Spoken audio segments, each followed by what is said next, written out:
right.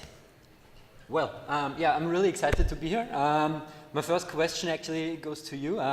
Who knows Runtastic in this room? All right. So obviously all the European people.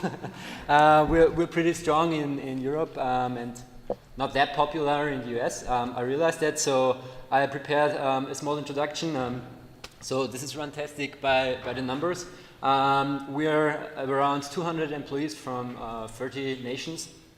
But the main thing is we're one team and we have one shared vision, which is making every individual on this planet live a more aware and active lifestyle with Runtastic, leading to a longer and happier life. Well, obviously. And we do that mainly by offering actually a big portfolio of different apps.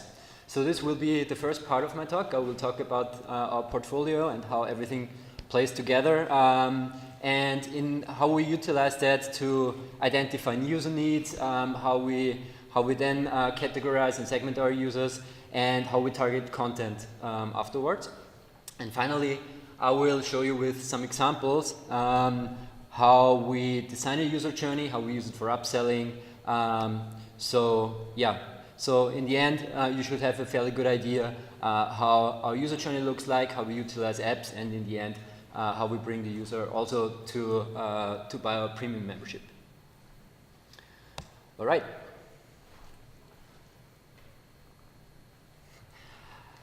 Yeah.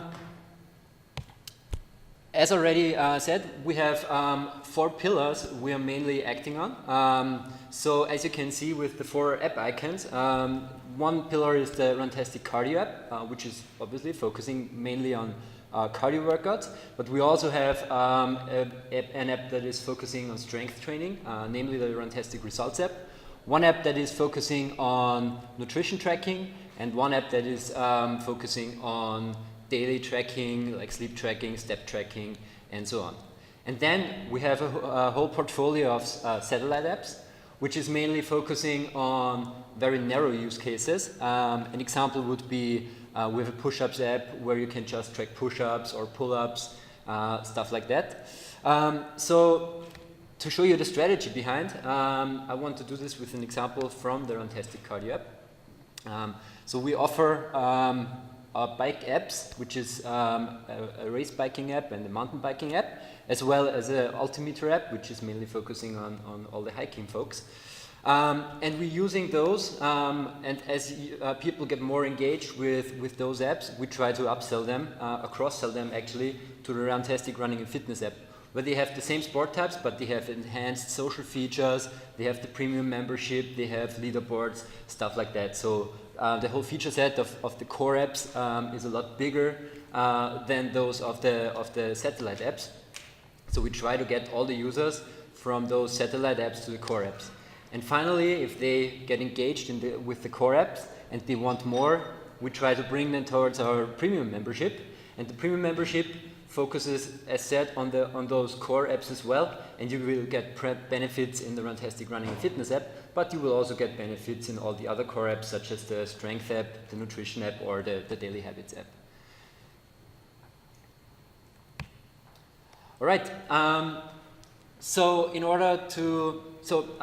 Why would you even go through the hassle of providing a multi-app strategy? Obviously, it makes everything a lot more complicated. You have to think of how you target those customers in different apps, what are the core use cases.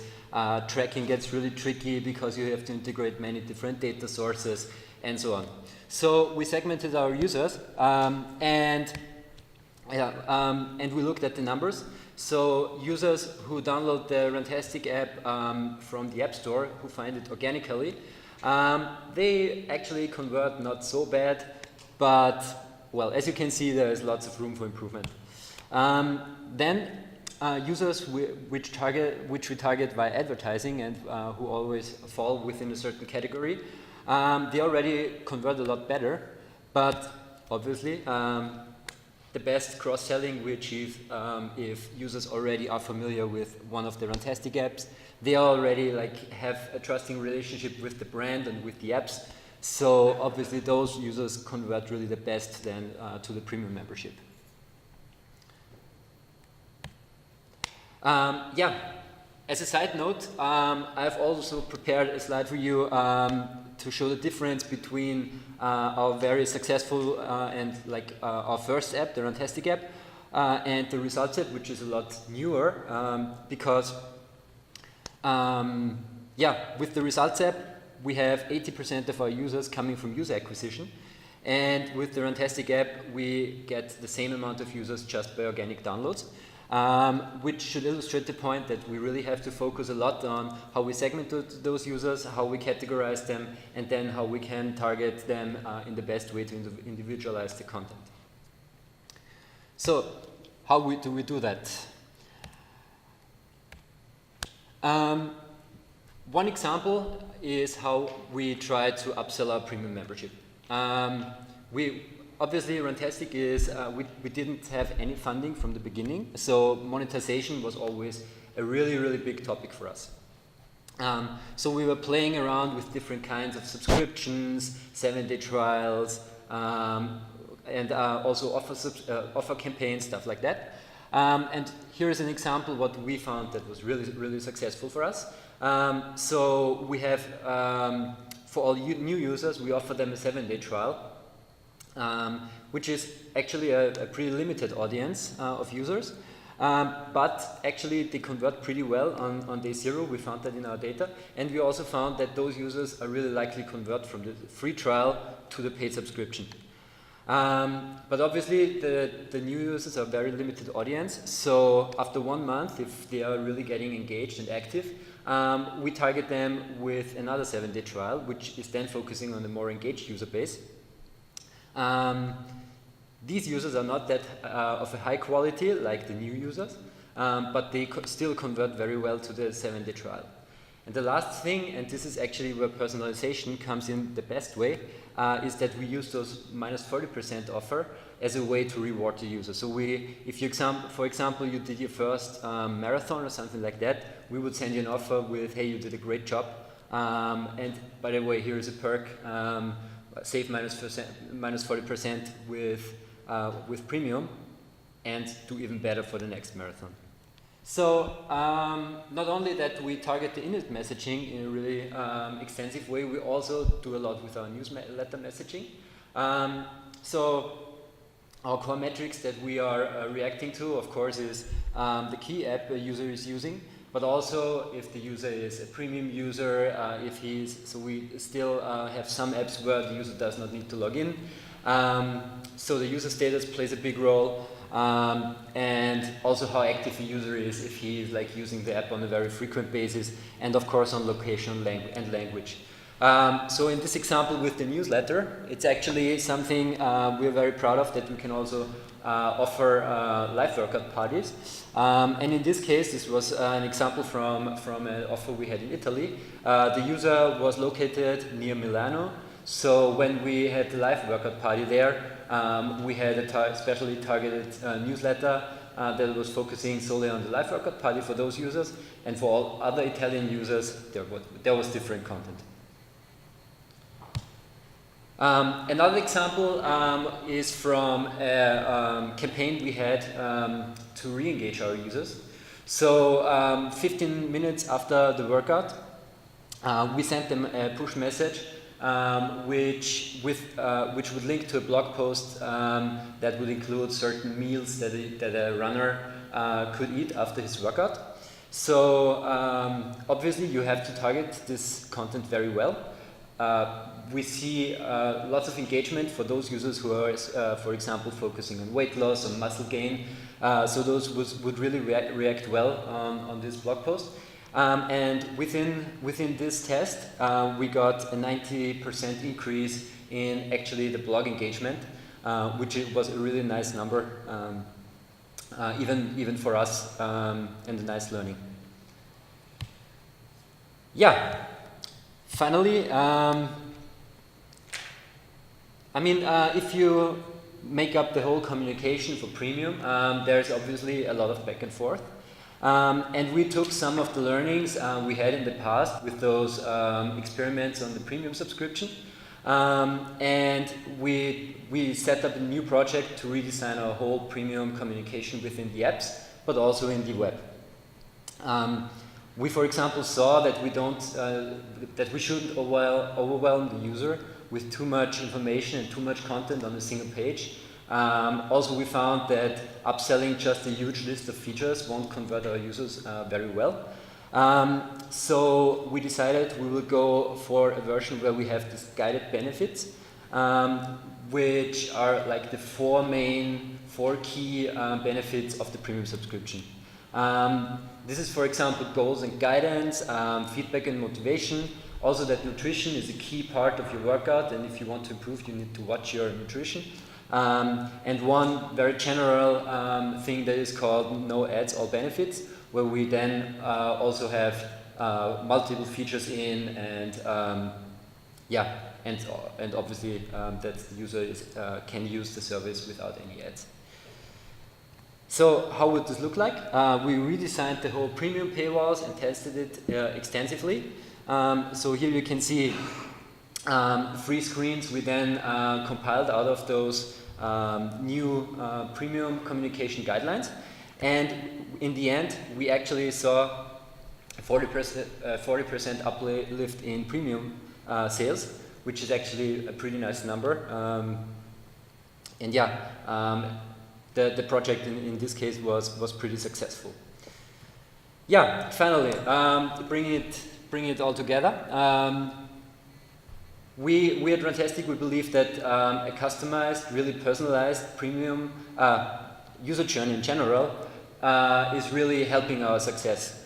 Not only with user acquisition, but also with re-engagement, as you saw, and finally with the premium communication. So we see this really as one of the key benefits of our ecosystem, but obviously the user always has to be in the center, and you have to target and customize everything around the basic user needs, and to support the user with his goals. So in the end, this enables us to bring together not only that the user reaches his goals within our app ecosystem, but also that we can fulfill our business goals. Well, that has been it. Thank you very much.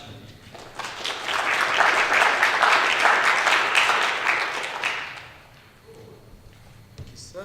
We had a couple of questions come through as well. There's a couple about, because you've got multiple apps, you've got the kind of the 4 core and then a sort of side set of backup apps. How is the team structured? Do you focus, do you kind of get stuff done on the main apps and then engineers work on the other apps, or how's that set up?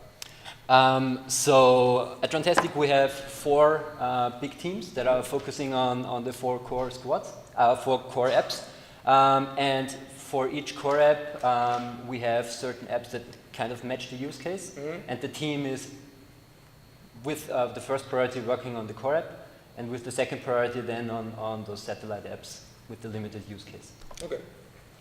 And then, so I mean, in terms of where to focus your time, how do you guide those teams to pick and choose what's the most important task? Do you do it kind of based on the size of the app, the revenue? How does that work?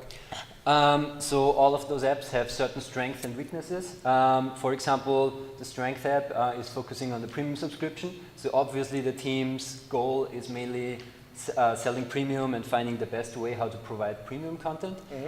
With the Runtastic app, we focus more on active users. So the team is more focusing on a KPI around activation and retention. So we handle this in that way, and also the feature get prioritized based on those KPIs. Okay. So, I mean, I'm interested, probably somebody else is, so what was the evolution of the apps? Did you start with the core running app and then you saw the great success based on the organic growth from there and decide, cool, we can now build some sort of the peripherals? How did that come about? Well, to be honest, there is no process how we do that in general. With the cardio app, it was really the case that we first had the running app, and then this was a success, and we said, it makes sense to make some bike use cases work. With the strength app, it was the other way around. We first had some limited use cases, a six-pack app, a leg trainer app, and then we saw the success, and then we said, okay, we need to somehow incorporate this into a single app that is focusing on the whole body and the whole body weight training. Mm. So some of them, I saw that you had like the road cycling and the mountain bike one. Do you ever see kind of incorporating those, or is it designed to keep those two separate? Hard to answer actually. Yeah. Obviously there's a lot of overhead in maintaining all the code. So also between the platforms, that's a discussion because on Android the code base is a lot newer than on iOS, for example. So long term we will see, but the discussion is definitely up if we maybe sometime incorporate the key features of the bike apps into Runtastic, for example, and then have just one big cardio app again. But yeah, for now, I mean, actually the key benefit of having those satellite apps is you have a really good visibility in the store. So you get found on the bike keywords really, really well. And this is actually what makes us maintaining the satellite apps. That's the main reason, actually. Okay. So look, can you talk a little bit more about the logic behind all the apps? So I mean, do you have specific value props better at attracting the organic downloads rather than something general? In general. Yeah, as said, so that the key strategy with the satellite apps is getting good rankings in the App Store, bringing users in and increasing the reach actually of the brand, and then getting people to use the core app. I'm not sure is that answering the question? I don't know who asked that one, if that answers the question or not typically. So a bit more about you mentioned the overhead. There's a lot of overhead on maintaining a lot of these apps. What does the back-end infrastructure look like to gather data from all these apps?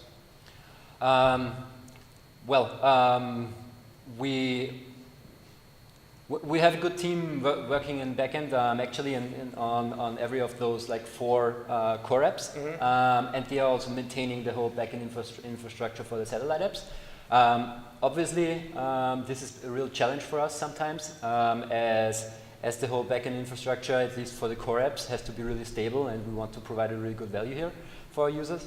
So sometimes it's a real challenge, and we sometimes cut back a little bit and then so we are going for a more MVP like approach, and sometimes we then cut on some syncing things that we bring then back in a little bit later. Okay, cool. How did you discover the best targeted premium offers cycle that you mentioned? Yeah, lots of testing. So that's actually we now have. So in the beginning, we at Runtastic always have this approach where we say, okay, this is the user journey and this is how we do it, and then we set it up. And in the end, we realize it's not working at all. So we shifted to an approach where we have like regular meetings, figuring out ideas, and then just testing it from the beginning to the end. So actually that was the approach how we came about the idea.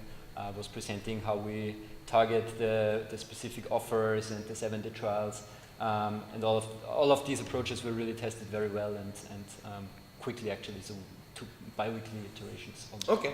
I was going to ask how long did these kind of tests run when you made the changes? Well, they might run a little bit longer than 2 weeks, but still we try to be quick with ideas and implementing and preparing those. So we try to come up with new stuff all 2 weeks and then every 2 weeks, and then iterate quickly on that. So kind of leading off that as well, do you have an experimentation team on the whole, or how does that work with all the apps, and how does it work with the kind of ideation of these experiments? So no, we don't have a special team. It's more like a task force of different people in the company. So normally there's one guy from product, CRM obviously, but also we have premium managers and people who are also focusing on the technical side of CRM in order to set this up really in a smart way. I mean, obviously if you have so many apps that are so interconnected, you have to think really well. You can't like ignore what other apps are doing. So yeah, alignment is a really important topic for us, and this is the reason why we have a very like diverse approach and have multiple perspectives when we design tests. That kind of leads on to another one as well. You mentioned that the peripheral apps kind of give you a broad reach in the App Store. Yep. So how do you and how do your analytics teams look at data for a user across these apps? You mentioned some don't even require a user to log in. Yeah. I mean, that makes it obviously very hard. Yeah. So we are fading out this not mandatory login thing. Won't be around for a long time. Apart from that, all users that are logged in are normally somehow in our database, and we exactly know what they are using and how they are using the app. So the data is all there, and it's then just like on BI to figure out how to target those users the best, give us approaches, and then normally we iterate on the ideas how to target those users. Do they have a timeline for trying to cycle that data back into product? Or is it just kind of, if they get it, it comes straight to you? Well, as I mentioned, these 2 biweekly meetings, we also have that for acquisition and cross-selling ideas. So we normally get those data every 2 weeks. Okay, cool. And I liked the way you engage a user after a run with the food idea, with the like you need to eat. It's good for you. Yeah. But more on that line of engagement. How do you get users to engage with the app if after the initial download they don't interact with it? What's your kind of strategy for those users? Yeah, interesting question, because I think this is a challenge every app developer knows. So obviously with running, it's especially tricky because you have to get the user not just open the app and do something, but you have to get him like get into some worker clothes, tie your shoes, like. And if you know how like people drop off during those processes, so what we do is we have reminder functionality in the app. So we will remind you after some time, hey, you didn't use the app for a while. Don't you want to go for a run? Something like that. We have campaigns when we know there is. So for example, on Sunday there is always peak time for our users. So we know when to target them the best, and then we just give them like a friendly push to like lace up and go for a run. Okay. One question is everyone who works at Runtastic a big runner? Is it a requirement to work there? I got this question every time, really often. Obviously, no, that's not the case. I mean, it's really cool if our employees are into running, because obviously they can test the apps really well, and then we really like to get feedback and input from our team. But no, it's no prerequisite. It's not a prerequisite. Okay, so you can still apply if you're not a runner, just if you're interested. Back to the one you said about trying to re-engage users. Do you use gamification as an engagement strategy at all? To be honest, not in every app. So we have some apps where you can earn badges and stuff like that. But yeah, the success of those things was not that overwhelming that we put it into all apps. However, we are thinking of reintroducing it for some processes like registration, and that the user is incentivized to provide more data. And yeah. Okay. So, cool.